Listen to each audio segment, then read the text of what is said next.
네, 예, 목소리 잘 들리죠? 네. 중고등 친구들 반갑습니다. 오늘도 주일 아침이 밝았는데, 이제 오미크론이라는 또 변이가 우리 곁에서 또 또아리를 들고 있네요. 여러분들 건강 조심하시고, 지금 방학이죠? 네, 방학 때 여러분들 알차게 보내시고, 어디 뭐 많이 돌아다니지는 못하겠지만, 그래도 여러분들 집에서 할 수 있는 최선의 또 실력 공부를 잘 키웠으면 좋겠네요.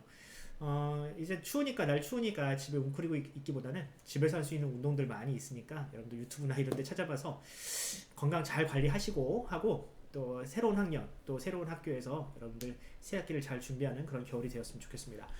오늘도 역시 마찬가지로 녹화를 해서 여러분들에게 올려놓고 또는 또 저는 또 주일에 사역에 열심히 집중을 해야 될 것 같은데 이 상황이 매우 안타깝지만 그래도 우리가 할 수 있는 최선의 예배를 하나님 앞에 드렸으면 좋겠습니다. 우리가 할 수 있는 게 뭘까요? 하나님의 말씀을 잘 공부하는 것이 우리에게 주어진 최선의 예배인 줄로 믿습니다. 자, 그런 의미에서 바로 또 말씀 듣기 전에 우리 찬양하면서 예배로 나아가 볼까요? 우리 준비한 찬양 함께 하면서 우리 함께 예배로 나아갑시다.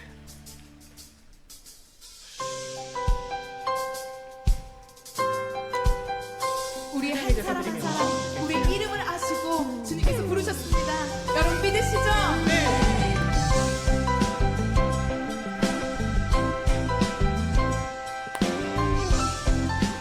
힘차게 찬양합시다. 주의 이름 안에서 주의 성소로 가네 영광스러운 이곳에 우리 기쁘게 왔네 거룩한 보좌 앞에서 따뜻함을 느끼네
바로 하나님 말씀 보도록 하겠습니다.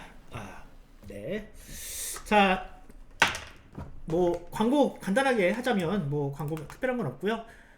공가 매일생명으로 대체하고요. 헌금 온라인으로 하시면 됩니다. 신입생 여러분 지난주에 광고했죠. 가림이, 지후, 예빈이, 준수 네 환영합니다. 앞으로 잘 부탁해요. 자 바로 하나님 말씀 보도록 하겠습니다.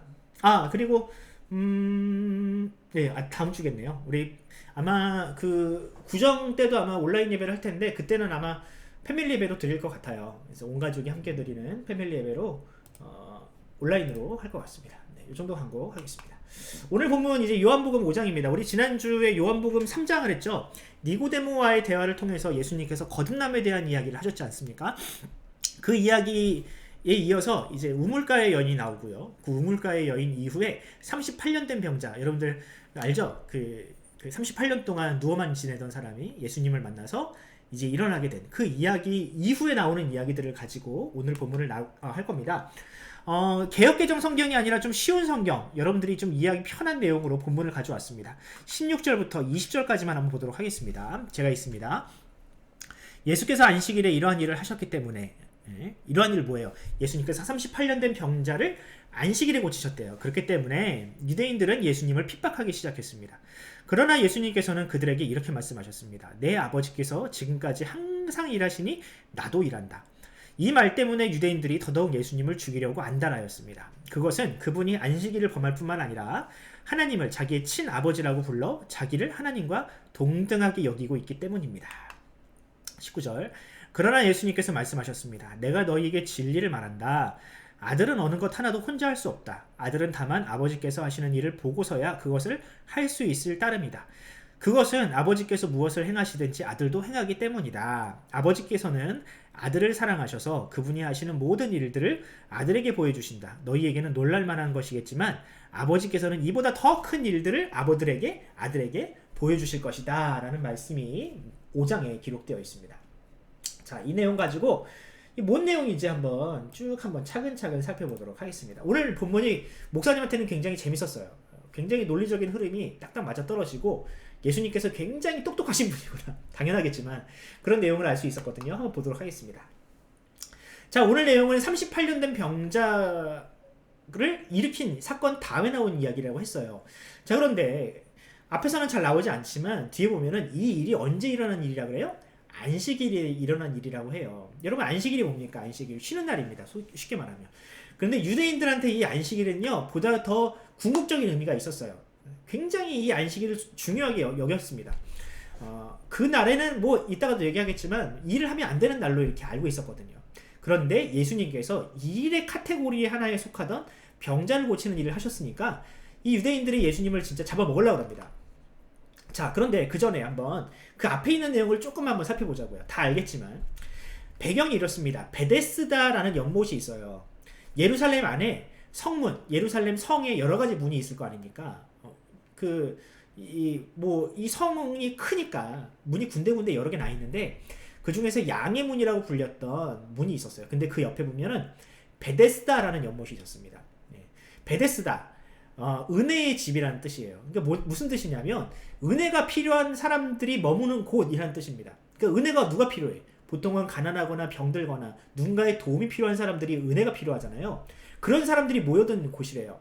그러니까 당연히 그 지역에는 그 연못에는 불쌍한 사람들, 병자들이 많았겠죠. 자, 근데 왜 많았느냐? 이런 전설이 있었어요. 뭐냐면 이 연못이 가끔 가다가 한 번씩 동할 때가 있어요. 막 갑자기 회오리가 치든지 그런 거 있잖아요. 그 물 깊숙한 곳에서 뭐 이렇게 물이 갑자기 확 밀려 들어오면 물이 갑자기 회오리가 확 친다든지 아니면 물거품이 막 일어난다든지 이런 경우들이 있지 않습니까? 그런 것들을 마치 천사가 거기에 몸을 담그고 가는 순간이다라고 이게 미신이 있었던 거죠. 그 당시에. 근데 그 순간 가장 먼저 그 연못에 들어가면 병이 낫는다라는 그런 막연한 믿음과 미신 같은 것들이 그 당시 그 시대에 있었던 겁니다. 근데 그 연못의 주변에 많은 병자들이 있었겠죠, 당연히.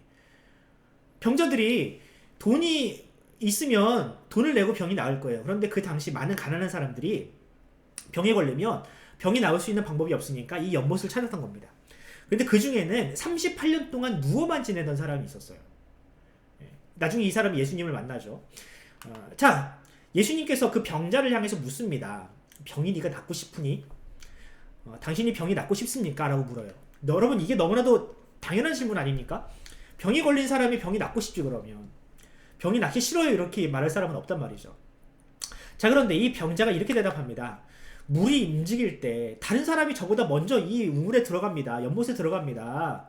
이렇게 말을 해요. 아니, 병이 낫고 싶냐고 물어봤잖아요. 그런데 왜 이렇게 대답을 하냐고요. 그러니까 이 사람의 지금 내면 깊숙한 곳에서는요, 예전에는 병이 낫고 싶다라는 마음이 컸지만 지금은 어떤 마음이 더 크냐, 이 물이 움직일 때 다른 사람이 나보다 먼저 들어가는 것에 대한 서운함.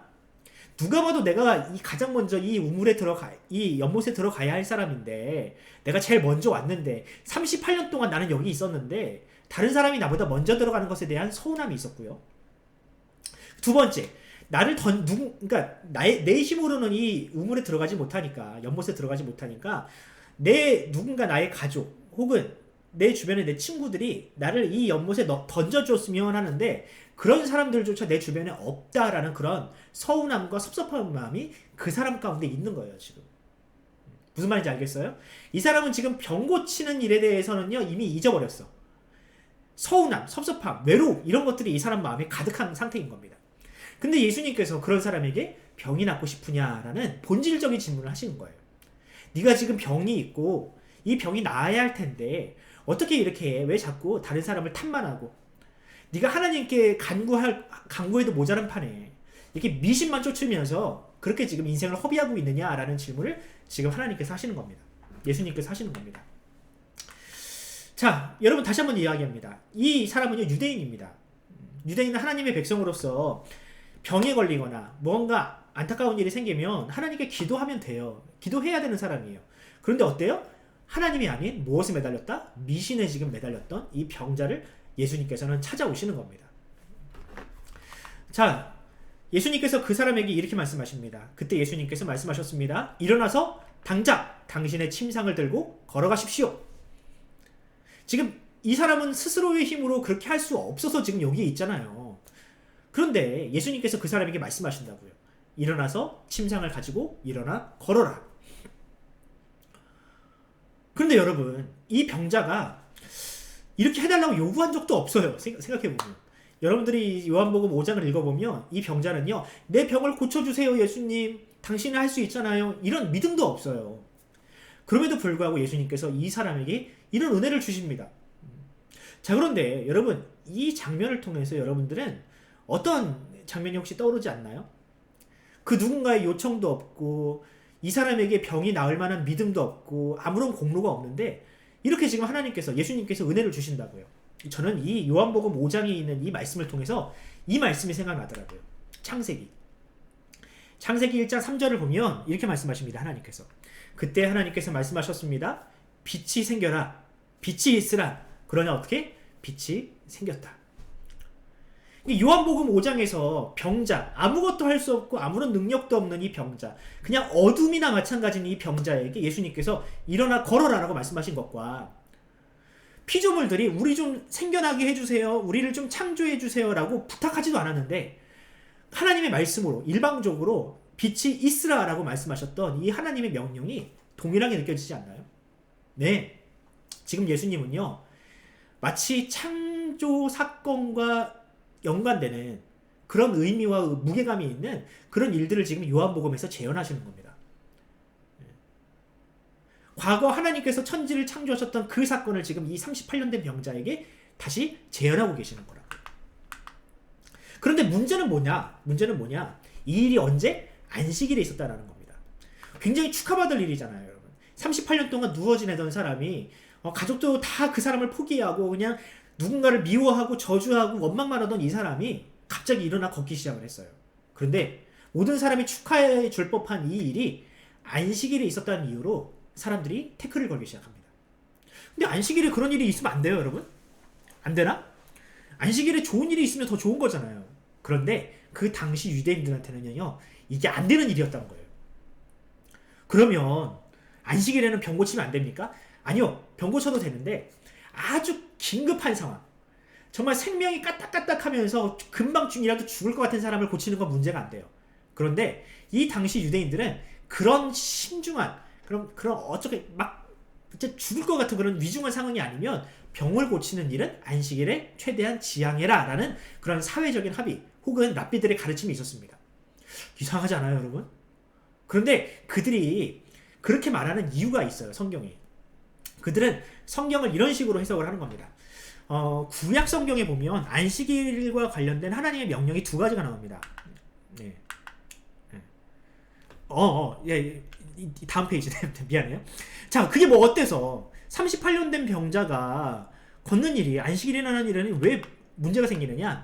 일단은 그 안식일에 관련된 10계명이 있잖아요. 제4계명. 너희는 안식일에 아무것도 하지 말아라 라는 말씀이 있는데 이 말씀을 이들이 이 율법의 말씀을 정말 철저하게 지키려고 하는 마음이 그 당시에 있었던 것 같아요. 왜 그럴까? 왜 구약시대에는 그렇게 하나님의 말씀을 떠나 살던 사람이 나라가 다 망한 다음에서야 왜 이렇게 하나님의 말씀을 지키려고 애를 쓸까? 그 이유는 그렇습니다.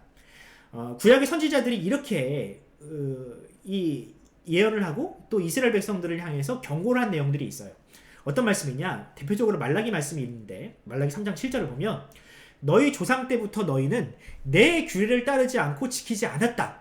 그래서 너희들이 멸망한 거다. 너희들이 하나님의 심판을 받은 거다라고 여러 번 경고를 했습니다. 그러니까 이스라엘 백성들에게는요, 우리의 조상들이 하나님의 말씀을 따르지 않고 지키지 않고 우상 숭배를 해서 우리가 이 모양 이 꼴이 되었구나라는 그런 의식이 그들에게 있었던 거예요. 그러니까 우리가 다시금 하나님께서 우리나라를 회복시키시고 우리가 하나님의 복을 받으려면 어떻게 해야 된다? 하나님의 말씀을 잘 지켜야 된다라는 강박관념이 그들에게 생겼던 겁니다. 이해가 갑니까? 근데 그 중에 하나가 뭐냐면은 안식일을 지키는 문제였던 거예요. 그래서 안식일을 우리가 정말 철저하게 지켜보자. 하나님께서 명령하셨으니 우리가 정말 그것을 철저하게 지키면 하나님께서 우리에게 복을 주시겠지라는 생각이 그들에게 있었던 겁니다. 이해가 갑니까? 그래서요, 예수님께서 예를 들어서 안식일을 어기거나 또 혹은 내가 하나님이다, 내가 하나님의 아들이다 이런 말을 하면요, 유대인들이 그렇게 싫어했던 거예요. 예수님 한 사람이 죄를 범하면 그 시대 전체, 그 나라 전체가 하나님께 벌을 받을 수 있다라는 의식이 그들에게 있었던 거죠. 그러니까 하나님 앞에 죄인이 한 사람이 생기면 그 죄인만 하나님 앞에 심판을 받는 것이 아니라 그 민족 전체가 다 하나님 앞에 벌을 받는다라는 어떤 그런 연좌제 같은 생각들이 그들에게 있었기 때문에 내 옆에 누군가가 죄를 범하면 그걸 뭐라고 막 하는 거야. 너 한 사람만 벌 받는 게 중요한 게 아니라 우리 모두가 다 힘들어진다. 하나님께 벌을 받는다. 이런 생각이 그들에게 있어서 누군가가 옆에서 율법을 범하면 그것을 그렇게 뭐라고 했던 거죠. 유대인들은. 그래서 이 안식일 문제만큼은 그들이 정말 철저하게 지키려고 노력을 했습니다. 자, 그런데 이 신약 성경을 보면 특히 유독 예수님은요, 이 안식일을 쉽게 범하는 듯한 모습을 자꾸 보여주세요. 안식일을 하지 말라는 거 자꾸 하신다고요. 안식일에 뭐 이렇게 벼 이삭을 막 이렇게 갈아가지고 먹으면 안 된다. 몇 일은 더 이상 넘어가서 걸으면 안 된다. 이런 것들이 굉장히 세밀한, 성경에 나오지 않지만 굉장히 세밀한 기준들이 그들에게 있었는데 예수님이 그걸 다 아심에도 불구하고 일부러 그것을 어기는 일들이 있었다고요. 왜 그러느냐? 예수님께서 그런 논쟁을 하면서 유대인들에게 이런 말씀을 하십니다. 너희 중에 어느 사람이 양 한 마리가 있어 안식일에 구덩이에 빠졌으면 붙잡아내지 않겠느냐? 사람의 양보다 얼마나 더 귀하냐? 또 어떤 말씀을 하시느냐? 이런 말씀을 하십니다. 안식일에 선을 행하는 것과 악을 행하는 것, 생명을 구하는 것과 죽이는 것, 어느 것이 옳으냐? 그러니까 자꾸 예수님과 유대인들이 안식일 가지고 싸우니까 예수님께서 안식일에 대한 올바른 정의를 지금 그들에게 내려주시려고 하는 거예요. 그러니까 유대인들은 안식일을 지킴으로 인해서 하나님께 복을 받으려고 하는데 예수님께서 해석하시는 안식일은 그런 게 아니다라는 거죠. 예수님은 이 안식일의 문제를 가지고 선과 악에 대한 개념, 그리고 생명과 사람과 안식일 중에서 어느 것이 더 큰지, 중요한지에 대해서 자꾸 유대인들에게 생각을 하게 하시는 거예요. 생각을 해봅시다. 그들이 그렇게 안식일을 정말 철저하게 지키면 그 땅에 안식이 있어야 되잖아요. 안식이 뭡니까? 사람이 행복하고 평안하고 괴로움이 없고 그래야 되는 게 맞잖아요. 근데 그러면 그 안식일을 정말 철저하게 지키려고 했던 그 유대인들에게 과연 안식이란 게 존재했는가? 아니죠. 네. 그 당시 이 베데스다 연못에 수많은 사람들이 있었잖아요. 이 베데스다, 정말 미신을 믿으면서 어떻게든 자신의 병을 좀 나아보려고 하는 사람들이 어마어마하게 많이 있었단 말이에요. 이게 무슨 뜻이냐면 그 시대에 그 땅에 병자들을 돌볼 수 있는 사회적인 복지 시설이 없었고 그들을 구제하고 그들을 돌봐줄 수 있는 따뜻한 마음이 그 땅에 없었다는 뜻입니다. 다시 말하면 그 땅에는 안식이 없었어요. 희한하죠, 여러분. 안식일을 잘 지키면 그 땅에 안식이 분명히 있어야 돼요. 그런데 그 땅에는 안식이 없었어요. 또 봅시다. 안식일을 어겼다라는 이유로 예수님에게도 손가락질하고 38년 된 병자에게 야 네가 어떻게 그 너의 병상을 들고 걸을 수가 있니? 이 병상을 이 침낭입니다. 침낭을 들고 걷는 것조차 그 시대에는요 안식일을 허용하지 않았던 시대예요. 아주 사소한 일을 가지고 그렇게 사람을 정죄하고 38년 동안 누워만 있었던 사람을 그렇게 정죄하는 것이 과연 참된 안식이 있는 시대일까 땅일까? 아니라는 겁니다. 그 땅에는요 안식일을 지키려는 어떤 율법적인 사고 어떤 그런 어떤 그 사고만 있었지 진정한 안식은 그 땅에 없었다라는 것을 지금 이 사건들을 통해서 우리에게는 볼 수가 있어요. 그래서 예수님께서 이렇게 말씀하시는 겁니다. 마가복음 2장을 보면 또 이르시되 안식일이 사람을 위하여 있는 것이 아니요 사람이 안식일을 위하여 있다. 무슨 뜻입니까? 뭐가 더 중요하다라는 거예요. 안식일보다 사람이 더 중요하다. 다시 말하면 하나님께서 안식을 주신 이유는 사람을 정죄하고 죄인으로 규정하고 그 사람을 죽이고 미워하기 위해서 안식을 주신 것이 아니라 그저 사람에게 하나님께서 안식을 선물로 주신 것일 뿐이다. 이것 가지고 누군가를 정죄하거나 누군가를 죄인을 만들면 그것은 안식일이 더 우선순위 되는 것이지 그것은 하나님의 뜻이 아니다라고 예수님께서 말씀하신다라는 거예요. 그러니까 이 우선순위가 제대로 있을 때 안식일이 참된 안식을 줄 수 있는 겁니다. 근데 어때요? 그때는 이 안식일이 사람보다 위에 있는 시대에 있던 거예요. 이 질서가 뒤집히니까 이 안식일을 통해서 사람이 안식을 누리지 못하게 됐다. 바로 이것이 예수님께서 말씀하시는 핵심이었습니다. 여러분 다시 한번 정리합니다. 안식이라는 것은요 하나님의 선물입니다. 이걸 지켜서 우리가 복을 받아야지 이걸 잘 지켜야 우리가 하나님께서 우리에게 복을 주신다 이러라고 주신 것이 아니라 구원을 얻는 수단이 아니라요 그냥 하나님께서 우리에게 좋으라고 사람들이 행복하라고 주신 것이 바로 안식이라는 거예요. 여러분 이것이 무슨 뜻이냐? 요한복음이 누누이 이야기하는 하나님의 생각과 사람의 생각이 다른 부분이라는 거예요. 사람은 안식일을 잘 지켜서 하나님께 복을 받으려고 했어요. 하지만 하나님의 생각은 그것과 달랐습니다. 하나님은 그저 우리에게 안식을 주시고 싶어서 안식일을 주신 거예요. 사람의 생각과 하나님의 생각이 충돌을 일으키죠. 구원에 있어서도 마찬가지입니다. 구원도 똑같아요. 사람은 자신의 열심, 공로, 선행 이런 거를 통해서 하나님께 구원을 얻어내려 했어요. 하나님 내가 이렇게 열심히 살았습니다. 하나님 내가 이렇게 착하게 살았어요. 선행을 했어요. 저는 혈통적으로 아브라함의 후손이에요. 그러니 나를 구원해 주시겠죠? 라고 하지만 하나님의 방식은 그게 아니라는 거예요. 요한복음 1장에서 그것을 선언하지 않습니까? 영접하는 자 곧 그 이름을 믿는 자들에게는 하나님의 자녀가 되는 권세를 주셨다. 여기에 어디에 공로가 있고 어디에 자격이 있습니까? 바로 이어서 나오지 않습니까?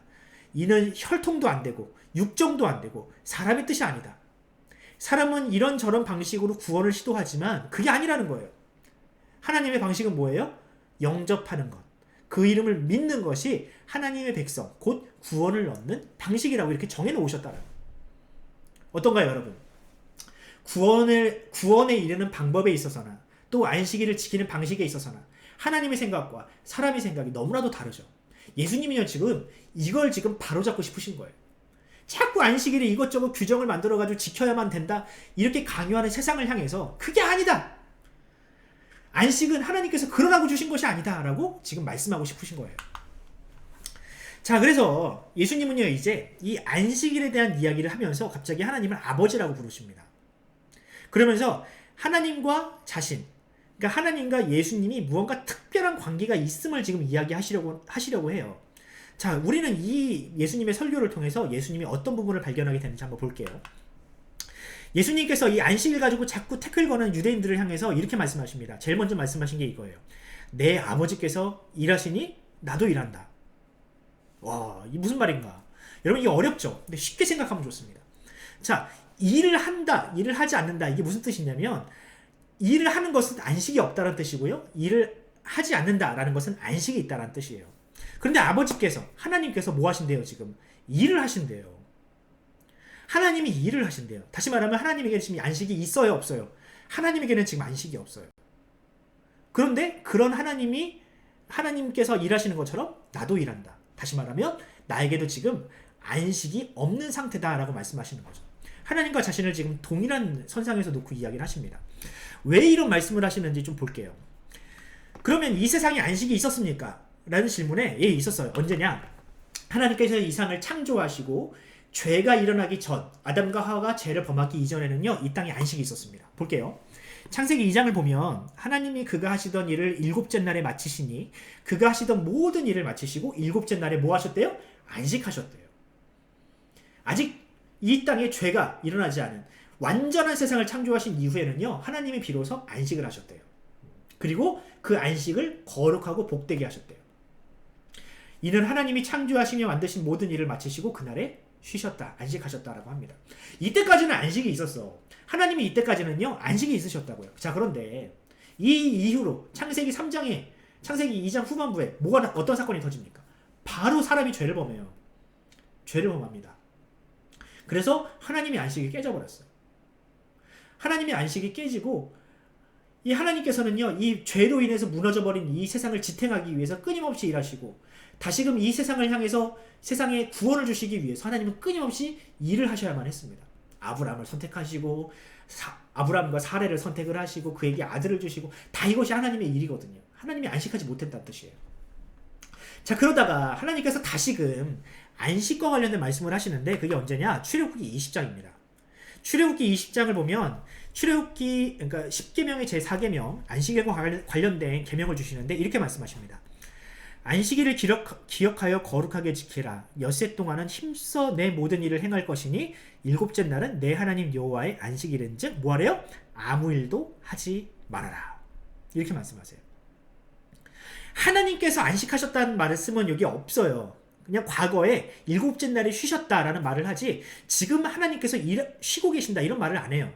하나님이 얼마나 바쁩니까 지금. 이스라엘 백성들을 지금 출애굽시켜가지고 막 가나안 땅으로 인도해야 되는데 어떻게 하나님께서 쉬세요. 그런데 하나님께서는요, 이 사람들에게만큼은 안식을 주고 싶으세요. 과거 창세기 에덴 동산에서 잃어버렸던 그 안식을 사람에게 주고 싶으셔서 이 7째 날만큼은 쉬어봐라. 너희들이 좀 완전한 안식은 아니겠지만 하나님께서 주시고자 하는 이 안식을 한번 너희가 맛보아야 한다라고 해서 7째 날에 쉬게 하신 거예요. 7째 날에 쉬는 것만이 안식이냐? 그게 아니죠. 이거 보면은요, 쉬라는 명령만 있지 않습니다. 앞에 보면 뭐예요? 6날 동안은 뭐하래요? 힘써 일을 하래요. 이것도 안식에 포함됩니다, 여러분. 그러니까 6일은 열심히 일을 하고 마지막 날 쉬는 것, 이것을 통틀어서 안식이라고 부르는 거예요, 여러분. 예. 어느 하루, 날짜 하루만 쉬는 것이 안식이 아닙니다. 열심히 일을 하면서 하루를 쉬는 것, 이것이 안식을 통틀어서 의미하는 거예요. 자, 그럼 좀 더 구체적으로 봅시다. 창세기와 출애굽기의 안식의 차이가 있습니다. 아까 얘기했죠. 창세기는요, 완전한 안식이 있었어요. 죄를 범하기 이전까지는. 그러나 하나님의 안식을 깨트린 것은 사람의 죄입니다. 이후로 하나님은 안식하지 못하셨어요. 그래서 이사야서 37장을 보면 이런 말씀이 있습니다. 이는 남은 자가 예루살렘에서 나오며 피한한 자가 시온산에서 나올 것입니다. 만군의 여호와의 열심히 이것을 이룰 것이다 라는 말씀이 있습니다. 무슨 뜻이냐? 만군의 여호와 하나님께서 지금도 열심히 일을 하시니 이것이 이루어질 것이다 라는 뜻이에요. 여러분, 하나님 일하십니다. 하나님이 신이시니까 놀고 먹겠네? 아니에요. 하나님이 열심히 일하고 계세요. 자, 그런데 여러분, 이 안식이 언제 다시금 선포됐다? 출애굽기에 선포됐다. 근데 여러분, 우리가 이 안식을 누리기 위해서는요, 하나님은 반드시 일을 하셔야만 한다는 거예요. 자, 볼게요. 하나님이 주신 안식이, 하나님은 쉴 수가 없다니까요. 그런데 사람은 쉬어야 되겠어. 하나님은 쉬게 하고 싶어, 사람은. 그래서 하나님께서 주신 법이 뭐다? 바로 출애굽기 20장에 기록된 안식일 계명이에요. 그러면 하나님께서 주신 이 안식을 어떻게 누려야 하느냐? 아까 얘기했죠? 안식일 기억하여 거룩하게 지키되 엿새 동안은, 6일 동안은 열심히 일을 해야 된다. 여러분 기억하세요, 여러분. 맨날 노는 사람은요, 참된 안식, 쉬는 것이 얼마나 기분 좋은 일인지 몰라요, 여러분. 여러분, 놀고 먹는 사람한테 내일도 쉬시고 내일 모레도 쉬시고 평생 쉬세요 그러면요, 이건 욕입니다. 여러분, 쉬는 사람은요, 일이 없는 사람은요, 일을 하고 싶어요. 근데 일을 하는 사람은 어때? 쉬고 싶어 하지. 쉴 때 어때요? 굉장히 행복해요. 마찬가지예요, 여러분. 하나님께서는요, 진정한 안식을 맛보기 위해서는 엿새 동안 열심히 일을 해야 된다라고 말씀을 하시는 거예요. 이것은요, 하나님께서 우리에게 안식, 참된 안식을 맛보게 하기 위한 일종의 삶의 패턴, 하나님의 백성이 살아가는 방식을 하나님께서 알려주시는 거예요. 자, 그런데 여러분, 이 안식을 우리에게 주시기 위해서 하나님은 못 쉬신다고 그랬어요. 그런데 예수님이 뭐라고 하시냐면, 하나님이 일하시니, 내 아버지께서 일하시니 나도 일하지 못한다, 나도 쉴 수 없다, 이런 말씀을 하시거든요. 그러면 하나님과 예수님이 어떤 존재다? 동등한 존재다라고 이야기를 하시는 거예요. 무슨 말인지 알겠어요? 그런데 하나님이 열심히 일하시지만 우리는 가끔가다 쉬잖아.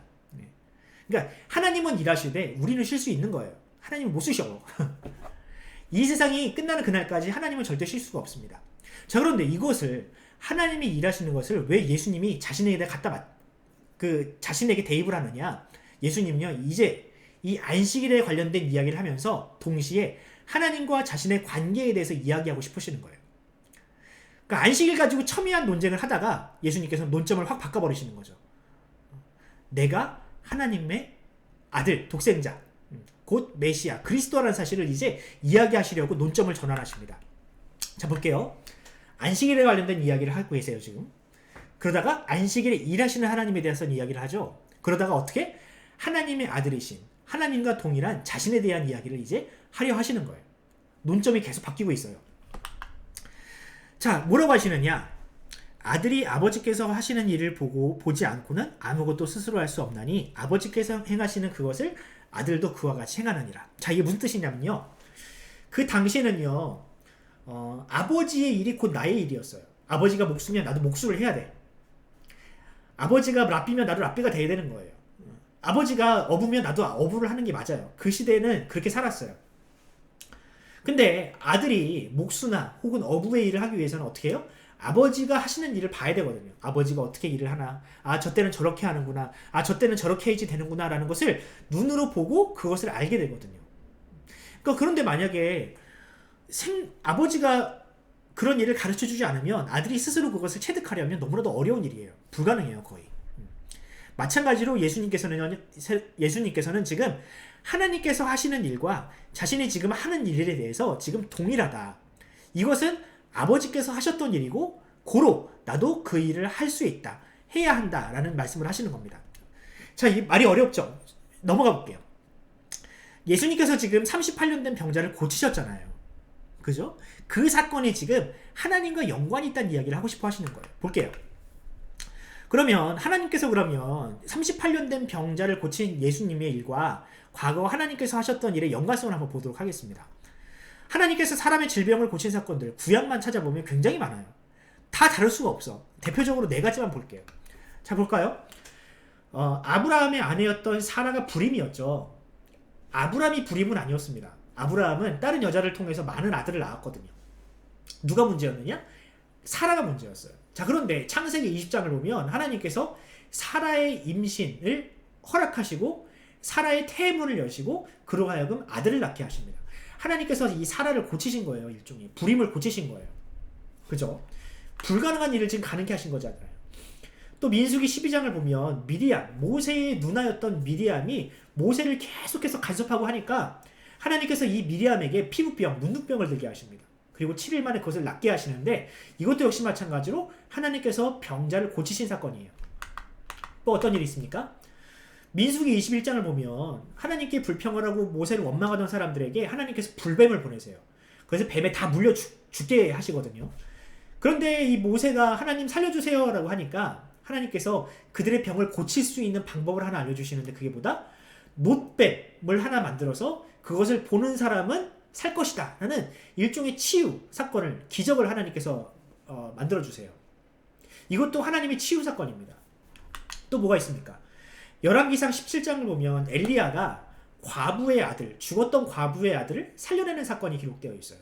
이것도 역시 마찬가지로 사람을 고친 사건입니다. 어때요 여러분? 하나님께서 과거에 구약시대에 병자 혹은 죽은 사람 많이 살려내셨잖아요. 그런데 지금 예수님께서 요한복음 5장에서 일으키신 38년 된 병자를 일으킨 사건은 마치 하나님께서 과거 구약시대에 하셨던 그 사건을 지금 재현한 것이다.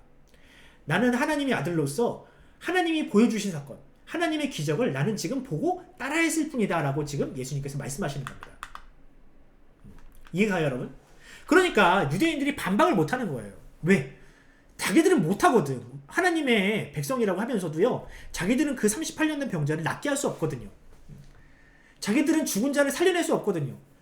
그런데 예수님은 정말 욕하고 싶은데 막 6월 안식일도 범하고 자기 말도 안 듣고 사회가 정해놓은 규범들을 다 어기면서도요, 예수님의 떵떵거리면서 예수님이 하시는 주장에 대해서 반박을 할 수가 없는 거예요. 왜? 예수님의 삶에는, 예수님의 사역에는요, 증거가 있으니까.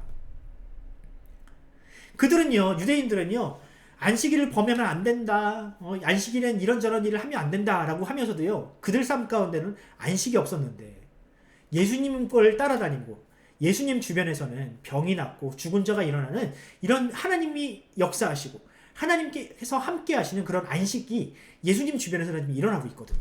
그러니까 사람들이 아무 말 못하는 거예요. 예수님이 아무리 터무니없는 얘기를 하는 것 같아도 내가 하나님의 아들이다, 하나님께서 나를 보내셨다, 사람들은 이거 막 지가 찰 노릇이거든요. 어떻게 사람이 하나님의 아들이냐, 하나님이냐, 저 사람을 돌로 쳐 죽여야 된다고 하면서도요, 할 수 없는 게 왜냐면 예수님의 삶에는, 예수님의 사역에는요, 하나님과 함께 하시는, 하나님이 아니면 할 수 없는 그런 기적과 같은 증거들이 예수님과 함께 하기 때문에 사람들이 아무 말 못하는 거예요. 그래서 여러분, 저는 이 말씀을 보면서 이런 생각을 해봤어요. 오늘날 그리스도인들이 예수님과 같이 사역할 수 있다면, 예수님과 같이 그 삶의 증거를 가지고 사역할 수 있다면 지금처럼 교회가 욕을 먹을 일은 없을 것 같다. 참 정리해 봅시다. 우리도 예수님처럼 복음을 전하려면 어떻게 해야 될까? 여러분, 그 시대에 많은 사람들이 예수님을 믿었어요.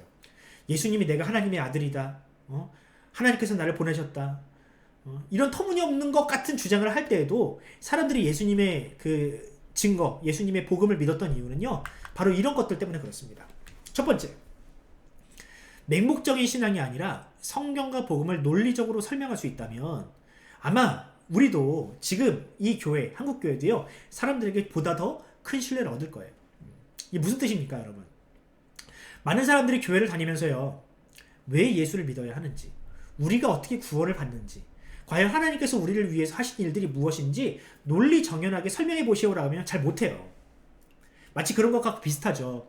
우리가 초등학교 때부터 영어를 배우고 대학교 때까지 영어를 배우는데 막상 외국인을 만나면 이 말 한마디 하는 게 어렵잖아요.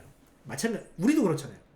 어렸을 때부터 모태신앙이라고 하면서 교회를 열심히 다니고 설교를 들어도 수천 편의 설교를 들었을 텐데 막상 믿지 않는 사람을 만나가지고 복음을, 예수님을, 하나님을 증거하라고 그러면 우리 잘 못하잖아요.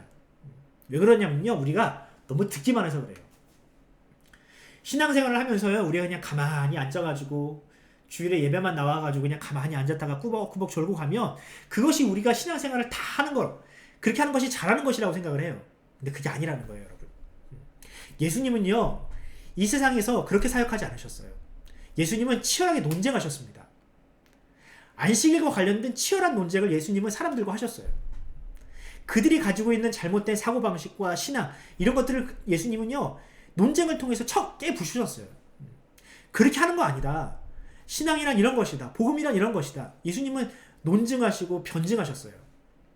마찬가지로요, 우리가 성경에 대해서 정말 해박한 지식을 가지고 있다면, 우리의 입을 열어서 복음을 이야기할 수 있고 또 믿지 않는 사람을 만나가지고 그들에게 복음을 전할 수 있다면, 정말 논리적으로 설명할 수 있다면요, 우리 세상 사람들은 우리를 지금처럼 저 사람들은 맹목적인 신자들이야, 덮어놓고 믿는 사람들이야, 이런 식으로 욕하지 않을 거라고요.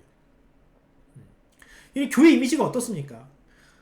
소위 말해서 뇌를 빼고 다닌다고 생각을 하잖아요, 사람들이. 저 사람들 맹목적인 사람들, 그냥 덮어놓고 믿는 사람들, 하나님이 어딨어, 예수님이 어딨어. 하지만 우리가 논리적으로 설명할 수 있다면 그들의 생각도 분명히 달라질 겁니다. 두 번째, 세상이 얼마나 교회에게 적대적입니까? 그런데 그 적대적인 세상에게 호감을 주는 삶의 증거를 우리가 지니고 있어야 된다. 아까 얘기했죠, 여러분들. 사람들이 예수님에게 손가락질하고 예수님을 비난하고 싶어도 그러지 못했던 이유가 뭡니까? 예수님의 삶에는요, 기적이 있었어요. 자신을 위한 기적이 아니라 병자와 나그네 된 자와 소외된 자들을 향한 예수님의 기적이 있었다고요. 그러니까 사람들이 예수님에게 쉽게 손가락질 못했던 겁니다. 왜? 예수님은 기적을 일으키는 분이니까. 마찬가지입니다. 우리의 삶에도요, 그런 증거, 기적 이런 것들이 있어야 돼요. 막 기적이라고 해가지고 막 오병이어의 기적 이게 아니라 세상 사람들이 쉽게 흉내내지 못하는 착한 일, 선행, 정말 교회만이 할 수 있는 그런 선행들, 착한 일들, 착한 말, 착한 행동 이런 것들이 우리의 삶 가운데 증거로 있어야 된다는 거예요. 그래야 우리가 야, 저 사람은 예수쟁이야 라고 하면서 손가락질 하려다가도 그래, 저 사람은 그래도 믿을 만한 사람이야. 저 교회는 그래도 우리가 신뢰할 만한 교회야 라고 우리가 인정받을 만한 그런 삶의 증거가 우리 안에 있어야 된다. 예수님에게는 이런 것들이 있었어요, 여러분. 논리적으로 하나님 나라를 선포할 수 있는 성경적인 해박한 지식이 있었고요. 그리고 사람들의 비난을 감수하고서라도 복음을 전해도 사람들에게 믿음을 이끌어낼 수 있는 그런 호감이 가는 증거, 기적이 예수님에게 있었습니다. 마찬가지로 우리 삶에도 그런 것들이 필요해요, 여러분. 우리가 예수님의 제자라면, 하나님의 백성이라면 우리의 삶에도 이런 것들이 있어야 된다. 맨날 안식 그냥 주일에는 무조건 쉬어야 돼, 그냥 아무것도 하지 말아야 돼, 이런 안식이 아니라 누군가에게 안식을 선물할 수 있는, 누군가 병들고 소외된 사람들에게 안식을 선물할 수 있는 진정한 참된 안식이 우리의 삶 가운데 있으면 세상이 우리 교회를 달리 보지 않을까요? 말씀을 맺습니다, 여러분. 오늘 말씀을 가지고 여러 가지 이야기를 할 수 있겠지만 첫 번째, 저는 안식에 관련된 이야기를 하고 싶어요.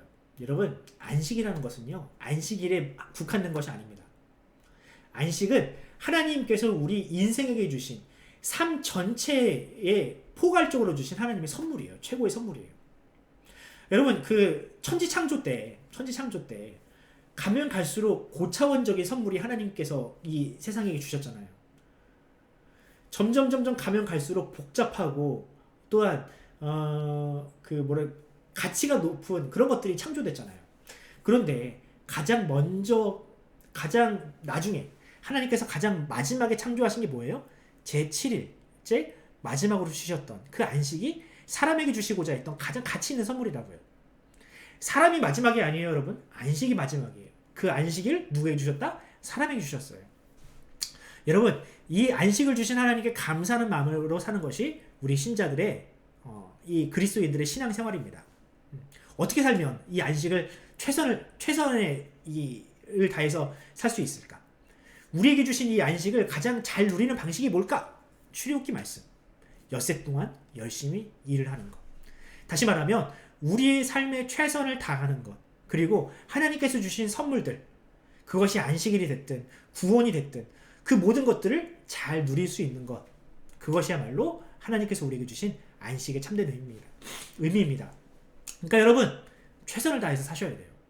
야, 하나님께서 나 그냥 하나님 백성 됐으니까 하나님 내 인생 책임져 주시겠지, 이렇게 그냥 덮어놓고 믿는 신앙이 아니라 어떻게? 엿새 동안 열심히 일하는 것.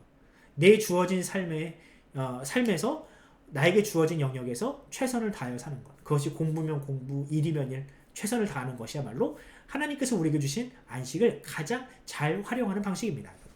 이해하셨죠, 여러분? 두 번째, 지식과 논리. 이것들은요, 신앙생활을 더 풍성하게 만드는 도구들이에요. 지식과 논리를 구원받는 것은 아니지만 이런 것들을 우리가 가지고 있으면요, 우리가 하나님의 말씀을 더 풍성하게 이해할 수 있어요. 목사님이 하는 설교가 되게 막 고리타분하고 막 그렇잖아요. 근데 되게 지적인 것 같지 않아요? 목사님의 설교가 되게 논리적이잖아요. 그런데 여러분, 이 논리를 통해서 예수님도 이 논리를 통해서 유대인들을 설득하려고 하셨잖아요. 마찬가지로 우리가 성경적인 지식, 또한 세상적인 논리, 이런 것들을 우리가 잘 활용하면요, 성경을 보다 풍성하게 이해할 수 있어요. 하나님께서 우리에게 주시고자 하셨던 그 진정한 의미들을 우리가 보다 풍성하게 발견할 수 있다는 거예요. 그러니까 여러분 믿음을 우리가 가지되 맹목적인 믿음이 아니라 그냥 목사님이 그러라고 하니까 그냥 아멘하고 그냥 그게 아니라 생각을 해야 되는 거예요. 왜 그러지? 왜 이렇게 말씀하셨지? 왜 하나님은 이렇게 하라고 하셨지? 이것을 내 삶에 더 잘 적용하려면 우리가 어떻게 살아야 되지? 끊임없이 생각하고 의심하면서 우리가 신앙생활을 해야 그것이 보다 더 올바른 신앙생활, 풍성한 신앙생활이 될 수 있다는 겁니다. 여러분 그래서 똑똑한 성도가 돼야 돼요. 목사가 말하면 무조건 아멘 하고 그냥 그런 성도가 아니라 왜 그럴까? 한 번 더 생각하고 저 말이 맞는 말인가 과연 이렇게 생각하는 신앙생활을 해야 여러분들이 제대로 된 신앙생활을 할 수 있습니다. 지식과 논리 필요합니다. 여러분. 신앙생활이 어렵죠. 세 번째, 여러분 다른 사람을 믿게 만드는 것은요 지식과 논리만 가지고는 부족해요. 그러니까 지식과 논리는요 우리가 하나님의 백성으로서 보다 더 풍성하게 하는 데는 일조를 하지만 누군가를 설득할 때는요 지식과 논리만 가지고는 부족해요. 아니 이런 막 지식과 논리를 가지고 사람을 설득하려고 하면요 재수없다 그래요. 니만 똑똑하지, 너만 잘났지, 이런 말을 들어요. 그런데요 사람을 감동시키는 것, 사람에게 감동을 주는 것은요 뭐다? 착한 행실이에요. 결국에는 누군가를 감동시키는 것은요 야 정말 저 사람은 하나님의 백성이 맞구나, 야 저 사람은 진짜 법 없이도 살 사람이다, 저 사람을 보니까 정말 천국이 무엇인지 알겠다라고 할 만큼 정말 그런 행동, 그런 삶의 증거, 열매, 예수님께서 38년 된 병자를 일으키셨던 것과 같은 그런 진정한 안식이 우리의 삶 가운데 있을 때, 일어날 때 비로소 사람들은 우리의 말을 신뢰하게 됩니다. 여러분 그런 착한 행실과 언행을 통해서 세상 앞에 하나님께서 우리와 함께 하신다는 이것을 우리가 좀 보여줬으면 좋겠습니다. 그러면 사람들이 우리를 달리 볼 거예요. 교회를 달리 볼 겁니다. 교회 하면 맨날 저 이기적인 집단들 자기만 알지, 이게 아니잖아요. 교회가 있는 목적은 그게 아니잖아요. 우리는 보여주어야 해요. 무엇으로? 착한 행실, 삶과 우리의 말과 삶이 일치되는 이런 것들을 통해서 우리는 하나님 나라를 증거해야 합니다.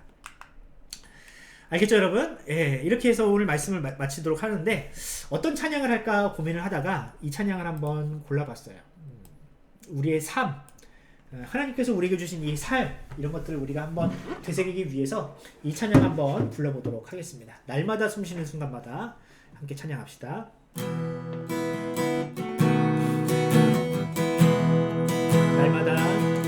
날마다 숨쉬는 순간마다 내 앞에 어려운 일 보내 주님한테 이 몸을 맡길 때 슬픔 없네 두려움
기도하고 예배를 마치도록 하겠습니다.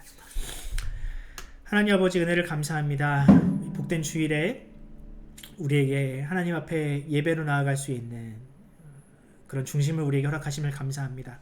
비록 우리가 현장에 나와서 예배를 드리지 못하고 우리가 방에서 집에서 온라인으로 이렇게 녹화된 영상으로 예배를 드린다 할지라도 주님 현장에서와 같이 동일한 은혜를 우리에게 허락하여 주시옵시고 특별히 우리의 지성을 깨우시고 우리의 이성을 깨우셔서 하나님의 말씀 그 말씀이 왜 우리에게 왔으며 이 말씀이 우리에게 어떤 의미인지를 깨달을 수 있는 그런 듣는 귀를 우리에게 허락하여 주시옵소서. 예수님도 이 땅에서 사람들에게 논리적으로 또한 지적으로 정말 하나님의 말씀을 그렇게 전하셨습니다. 우리도 역시 마찬가지로 그냥 덮어놓고 그냥 듣는 정도의 신앙이 아니라 하나님의 말씀이 왜 우리에게 왔으며 이 말씀이 우리에게 어떤 의미인지를 고민하고 의심하고 그래서 우리가 믿을 수 있는 그런 복된 참된 믿음을 우리에게 허락하여 주시옵소서. 특별히 아버지 하나님 주님께서 주신 이 안식에 우리가 이 안식을 사모합니다. 하나님께서 우리에게 주시고자 했던 참된 안식은 그저 안식일에 국한된 어떤 하루에 국한된 안식이 아닙니다. 우리의 삶 전체에 주신 것이 바로 하나님의 참된 안식입니다. 주님, 우리가 한때 그것을 잃어버렸으나 예수 그리스도를 말미암아 그 안식을 우리가 회복했습니다. 이제는 주님께서 일하셨던 것처럼 주님께서 누군가에게 안식을 주시기 위해서 그 삶을 안식하지 못하셨던 것처럼 마찬가지로 우리의 삶에서도 그런 안식, 누군가에게 안식을 주는 참된 안식을 우리가 누리게 하여 주시옵소서. 특별히 아버지 하나님, 우리가 이 코로나로 인해서 교회가 많은 욕을 먹고 어려움에 처해 있습니다.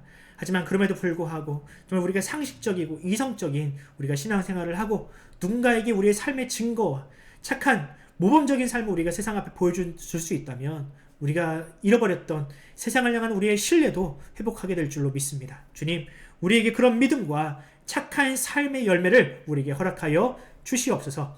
감사드리며 우리 구주 예수 그리스도의 이름으로 기도드립니다. 아멘. 우리 주기도문 하겠습니다. 하늘에 계신 우리 아버지여, 이름이 거룩히 여김을 받으시오며 나라가 임하옵시며 뜻이 하늘에서 이룬 것 같이 땅에서도 이루어지리다. 오늘날 우리에게 일용할 양식을 주옵시고 우리가 우리에게 죄 지은 자를 사하여 준 것 같이 우리 죄를 사하여 주옵시고 우리를 시험에 들게 하지 마옵시고 다만 악에서 구하옵소서. 나라와 권세와 영광이 아버지께 영원히 있사옵나이다. 아멘.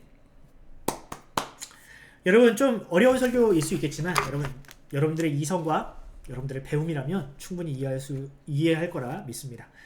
여러분들 어쨌든 고맙고 우리 다음에 또 현장에서 우리가 마주할 수 있다면 그때 보도록 하겠습니다. 여러분들 그때까지 건강하시고 우리 인사하고 나가도록 할게요. 안녕.